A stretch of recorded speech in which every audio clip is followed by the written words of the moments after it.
When you think of construction workers, the term art does not immediately come to mind.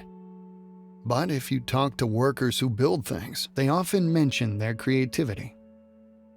Michael Reilly and Coleen Sterritt lost their home and her art studio in the Altadena fire.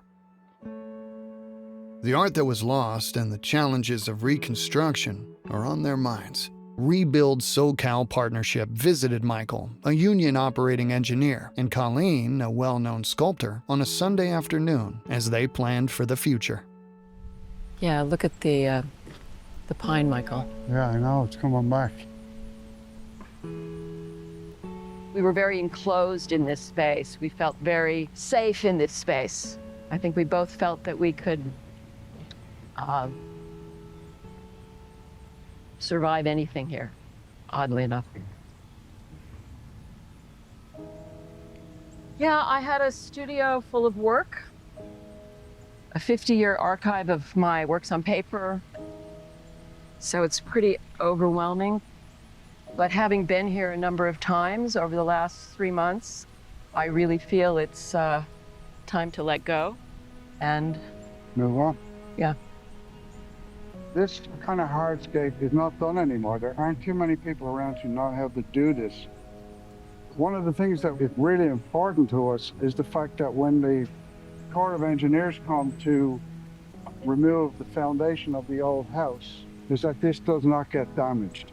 It's very important to us that we preserve this as part of what we inevitably will rebuild here.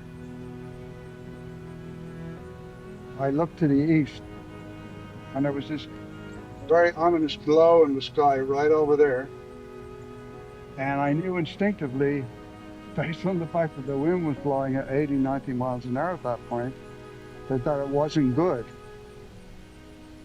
The main thing, because I do such large sculptural work, we weren't going to bring the sculpture, but I brought my computer, all my hard drives with all of my documents of my work.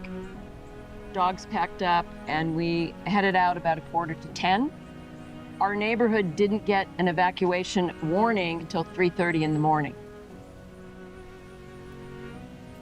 I was very fortunate to get into the Operating Engineers Apprenticeship program because it gave me a very great understanding of what an operating engineer does in building and creating. Well, when I drive around Los Angeles and I look at the buildings and the bridges and all of the things that have been built, I see beauty. Union Local 12 and locals from around the country provided us with financial assistance when we needed it, and we are forever grateful.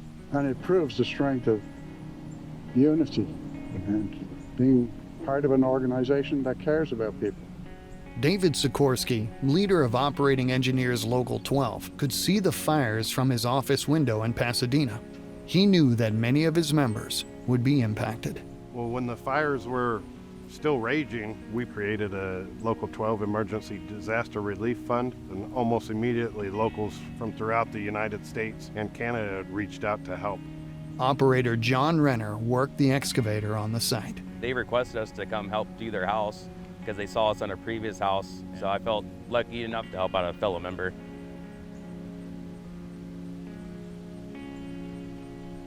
We want to try and maintain what we have here, but we have to be more resilient for how we build in the future. I'm Irish, and we tend to be pretty resilient given our history. I've been a construction worker most of my life, and we tend to be pretty tough. I'm a sculptor, and we tend to be pretty resilient too. It will be a great relief for us once this thing is cleaned off, and it gives us then an opportunity to look at what the potential is for the future here. My sculpture comes out of a combination of my lived experience, my love of nature, and how I move throughout the day. I am very excited to get back to work as soon as I can and get back to our life. The Operating Engineers Local 12 has made a commitment to the community here and the members that lost their home, and we're going to be here for the long haul.